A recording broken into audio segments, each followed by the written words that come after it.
gente continua a sequência do raciocínio sobre a questão russo-ucraniana, colocando a seguinte pergunta neste vídeo: quais são as consequências que as sanções econômicas impostas à Rússia podem ter? Focalizando sobretudo na União Europeia. Por que focalizaremos na União Europeia? Porque é um tema bastante interessante. Primeiro, é necessário dizer que a União Europeia, se caso fosse um país, seria o quinto maior consumidor de energia do mundo. Em 2015, a União Europeia importou 90% de todo o petróleo que ela consumiu, assim como ela importou 70% de todo o gás natural que ela consumiu. Em 2014, 30% do gás natural consumido pela Alemanha provinha da Rússia. 70% do gás natural consumido pela Áustria provinha da Rússia também. 25% do gás natural consumido pela Itália vinha da Rússia, assim como 15% do gás natural consumido pela França veio da Rússia em 2014. Isto não é pouca coisa. Desde 1970, é bem verdade que a Europa compra gás da União Soviética, mas a intensificação desse comércio começa de verdade depois do esfacelamento da União Soviética, quando a Rússia se torna um país só e quando se colocam estruturas que permitam o escoamento desse gás em volume cada vez maior rumo à União Europeia. A Rússia pode ser chamada de uma grande potência energética mundial. Em 2015, a Rússia era a segunda maior produtora de petróleo do mundo, assim como era também a segunda maior produtora de gás. Na Rússia, 3/4 da energia que se consome provém do petróleo e do gás. A Rússia produz mais energia do que o que consome, diferentemente da União Europeia. Em 2015, a Rússia produzia 11 milhões de barris de petróleo por dia e só consumia 3 milhões. E por ano, ela produzia 600 bilhões de metros cúbicos de gás natural, apenas consumindo 400 bilhões. Então, a Rússia, a gente pode dizer, é um país energeticamente superavitário. O Putin criticava as privatizações das empresas de energia russas nos anos 90, nos seus escritos no doutorado que ele fez em São Petersburgo durante o governo do presidente Boris Yeltsin. Quando o Putin assume a presidência da Rússia, a partir dos anos 2000, ele promove uma política de estatização das empresas de energia russas. Então, hoje, as principais empresas de energia russas são a Rosneft, produtora de petróleo, e a Gazprom, produtora e exportadora de gás natural. Por que é que as potências brigam por energia? Na realidade, o consumo de energia, mundialmente falando, não para de aumentar, mas a oferta de energia não cresce no mesmo ritmo que esse consumo. Por isso, a tendência é que o preço da energia fique cada vez mais caro. Diante dessa circunstância, as potências econômicas mundiais começam a se mexer para conquistar, ou pelo menos para controlar, fontes de energia hoje viáveis para suprir as suas respectivas necessidades. Qual é a situação que atualmente coloca dentro de uma mesma circunstância geopolítica na qual um tem que lidar com o outro, Rússia e União Europeia? A verdade é que a União Europeia, que pretende encarnar o continente do progresso, do futuro, da prosperidade, do respeito ao meio ambiente, não produz toda a energia que consome. Embora a União Europeia invista pesadamente na pesquisa por novas produções de energia limpa, em torno de 70% da energia consumida atualmente pela União Europeia provém de gás natural, de petróleo e de carvão. Claro que isso é só uma média, não são todos os países europeus que têm a mesma matriz energética, mas isso parece evidente. Alguns membros mais recentes da União Europeia, aqueles sobretudo mais próximos geograficamente da Rússia, como a Hungria e a Eslováquia, pressionam frequentemente o bloco europeu para que cedam mais facilmente às pressões russas. E por quê? Porque estes países são extremamente dependentes do gás russo. Para citar apenas um exemplo, 80% de todo o gás importado da Hungria provém da Rússia. Em contrapartida, é bem verdade que no início da década de 2010, cerca de 75% da renda da Gazprom, da empresa estatal russa de gás, vinha do comércio com a Europa. Só que desde que ficou claro que não iria haver um entendimento rápido sobre a questão ucraniana, principalmente em 2014, quando houve o golpe, a Rússia começou a procurar diversificar os seus parceiros econômicos na tentativa justamente de amenizar essa vulnerabilidade. Se eu não vendo para a Europa, para quem venderei? Quase todo o gás russo vendido é escoado por gasodutos, diferentemente do gás que vem do Oriente Médio e que passa por rotas navais. A verdade é que os gasodutos são mais rápidos e eficientes, mas são caríssimos de serem implantados e deixam os vendedores e os compradores presos uns aos outros, porque um gasoduto não tem a mesma mobilidade que tem um navio, podendo mudar de rota a qualquer momento. Não é o caso. Trata-se, um navio, por exemplo, de uma rota menos fixa. Mas desde os anos 2000, com o ascenso do presidente Putin na Rússia, a Rússia começa a fazer um esforço para se voltar também para o Oriente. Assim, em 2013, o Japão, a China, a Índia e Singapura já representavam cerca de 20% das exportações de gás russo. Isso quer dizer que, no começo da década de 2010, a Ásia já representava um potencial animador mercado alternativo. Já do lado da Europa, não é tão fácil encontrar fornecedores alternativos.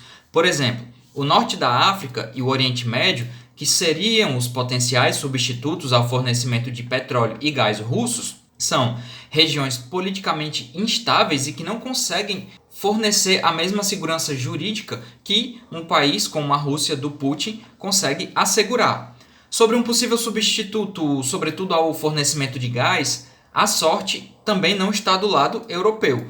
A Europa compra a maior parte do gás que consome da Rússia e da Noruega. Se nós tiramos esses dois países da equação, ela poderia comprar do Irã, Reino Unido e Argélia. Só que a quantidade fornecida por esses três países juntos não compensa o que se perde deixando de comprar da Rússia, por exemplo. E além disso, a logística de transporte naval da África para a Europa encarece o produto. Diante de tudo isso que eu estou falando, talvez você esteja com um besourinho fazendo uma pergunta no seu ouvido. Por que não importar gás dos Estados Unidos da América? Para a importação do gás dos Estados Unidos, ou seja, para a importação do gás de xisto, o problema é que ele precisa ser pressurizado até virar líquido para ser colocado dentro do navio. Uma vez dentro do navio, ele deve atravessar uma distância que não é pequena, afinal de contas, estamos falando do Oceano Atlântico.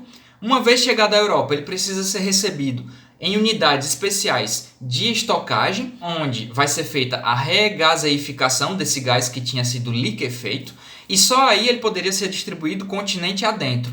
A verdade é que nada disso se resolve num curto prazo e nada disso é barato. O fato de a União Europeia depender da energia importada da Rússia e o fato de a Rússia, portanto, depender da venda da sua energia para a União Europeia torna o cenário das relações entre este bloco e este país complexo.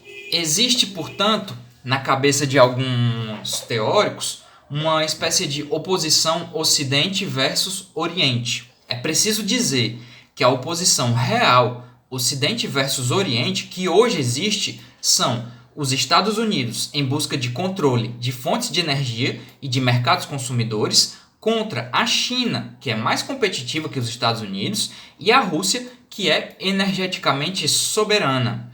No entanto, a Rússia hoje também é militarmente superior ao Ocidente como um todo. E a União Europeia comprou a briga dos Estados Unidos. E a União Europeia ataca a Rússia no atual momento de invasão à Ucrânia, e mesmo antes, com as armas que ela tem.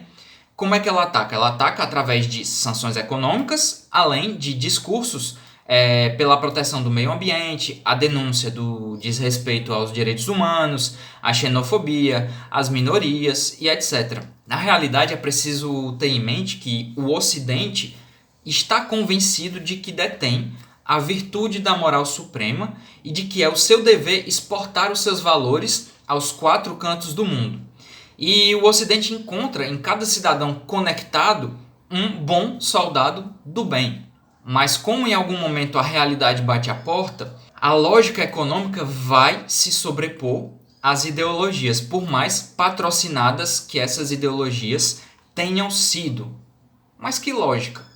Ora, a Alemanha, que é o coração industrial da Europa, e a Rússia, na realidade, tem muito mais interesse em ter boas relações diplomáticas e econômicas do que o contrário. Vejamos, um exemplo disso é o gasoduto Nord Stream, que funciona desde 2011 e parte direto da Rússia até a Alemanha através do Mar Báltico. Sem passar por terra, a Alemanha recebe o gás russo e redistribui para os seus parceiros europeus. A Alemanha se torna, então, um centro de distribuição de energia na Europa com 28 países. Para quem acha pouco esse interesse mútuo, é preciso mencionar que já foi construído e falta só ser colocado em funcionamento o gasoduto que se chama Nord Stream 2, com capital russo e com capital alemão, que passa também pelo Mar Báltico, ou seja, paga menos taxas de pedágio devido à passagem por dentro do território de países terceiros. O gás é considerado menos poluente, mais ecológico e também é considerado um produtor eficiente de eletricidade. Todo esse combo leva à tendência de aumento da demanda da parte da Alemanha pelo gás russo, já que a Alemanha optou por fechar as suas centrais nucleares e dispõe, portanto, de poucas opções viáveis ao tanto de energia que gasta, tendo a indústria mais produtiva e mais competitiva avançada da Europa. Em 2018, metade do gás russo que rumava para a Europa passava pela Ucrânia. Mas, vistas as instabilidades dentro da Ucrânia, a Rússia procurou caminhos alternativos e incrementou o Nord Stream e começou a construir, junto com a Alemanha, o Nord Stream 2. Qual é a vantagem para a Alemanha desse gasoduto que passa pelo Mar Báltico? A Alemanha, apesar de ligada à Rússia por gasodutos desde 1970, ganha maior independência no recebimento desse gás a partir da construção desses gasodutos que passam pelo mar. Assim, é a Alemanha responsável pela distribuição do gás que chega, por exemplo, ela é responsável por distribuir esse gás para a Bélgica, para a Dinamarca, para a Holanda, para a França, para o Reino Unido. Na verdade, a estratégia de fazer o gás ser escoado pelo mar, sem passar pela Ucrânia, é conveniente tanto para a Rússia como é conveniente para a Alemanha. Para a Rússia ela é conveniente porque a qualquer momento a Rússia pode fechar a torneira do gás ucraniano, se por acaso, por exemplo, a Ucrânia quiser aderir à OTAN e cercar mais ainda a Rússia de bases militares norte-americanas, e tudo isso com os gasodutos marítimos, sem ter grande redução na venda pela Europa. Fecha-se a torneira de gás da Ucrânia sem afetar em grande medida a exportação de gás russo para a Europa. E para a Alemanha, a vantagem é que ela se beneficia de uma energia barata, relativamente limpa, ela conquista o bom selo de aluno politicamente correto verde e ainda se transforma na distribuidora oficial de gás para todo o resto da Europa, ficando numa posição ainda mais confortável do que a sua atual posição. Qual é a sua atual posição? Ela tem a indústria mais competitiva do continente e ainda vai ganhar dinheiro com essa distribuição de gás. Desde o princípio, aliás, os Estados Unidos se opuseram à construção do gasoduto Nord Stream 2. Na figura do secretário de Estado do governo Trump, Mike Pompeo, ele alegava que isso era um risco à segurança energética da Europa. É evidente que os Estados Unidos tentam empurrar o seu gás na Europa, com o compromisso, aliás, do Reino Unido de ser o distribuidor oficial para a Europa do gás de xisto. Do lado da Ucrânia, o medo que existe é realmente que o gás deixe de passar pelo seu território, que ela, Ucrânia, perca a renda pelo trânsito do gás e que Moscou possa fechar a sua torneira sem que isso afete a Europa. O Nord Stream 2 já tinha sido aprovado pela Agência Federal Marítima e Hidrográfica de Berlim em 2018, ligando diretamente a Rússia à Alemanha e passando pelas zonas marítimas exclusivas da Dinamarca, Finlândia e da Suécia. Países estes que já haviam dado as suas respectivas autorizações para a operação do gasoduto Nord Stream 2. Se ele entrar em funcionamento, o que ocorrerá é que 80% do gás importado pela Europa chegará primeiro na Alemanha. A Alemanha passa, dessa forma, a deter o poder de cortar o fornecimento de gás aos seus vizinhos em caso, por exemplo, de desentendimentos político-diplomáticos. Quais são as consequências, finalmente, objetivas para o continente europeu desse desentendimento com a Rússia? A inflação na Europa começa a explodir. Então, o descontentamento popular começa a ressurgir, além do fato de que o inverno se aproxima e os países europeus precisam de energia para realizar o aquecimento dos seus lares. Além da energia para realizar o aquecimento dos seus lares, a indústria precisa de energia para continuar em funcionamento, para continuar mantendo empregos, para continuar produzindo e precisa de energia barata, porque se caso a energia aumente de preço, esse aumento de preços será repassado ao produto final, gerando inflação. Quando a Europa começa a impor sanções à Rússia de modo a consumir menos petróleo russo e menos gás russo, a Europa impõe a si própria uma redução da oferta a qual ela tinha acesso de energia. Não tendo um substituto imediato para a energia, ela cai num cenário econômico de inflação, que pode ter consequências muito maiores, muito mais profundas no médio prazo do que o que nós possamos imaginar. Na França, o presidente Macron fala já em fim da abundância, além de ter mencionado os sacrifícios que os cidadãos terão de fazer em nome da defesa dos valores franceses. Não só o povo francês, mas boa parte da população europeia está atônita. Aqueles que, num primeiro momento, apoiaram o esforço de sanções contra a Ucrânia, parece que, pouco a pouco, começam a se perguntar qual é o real efeito destas sanções, se não o empobrecimento do seu próprio padrão de vida. Obrigado, pessoal, por terem assistido esse vídeo. Peço que deem um like, que comentem, que compartilhem e que, se você tiver chegado até o final, comente desenvolvimento econômico. Se você comentar desenvolvimento econômico, eu vou saber que você chegou até o final, beleza? E valeu!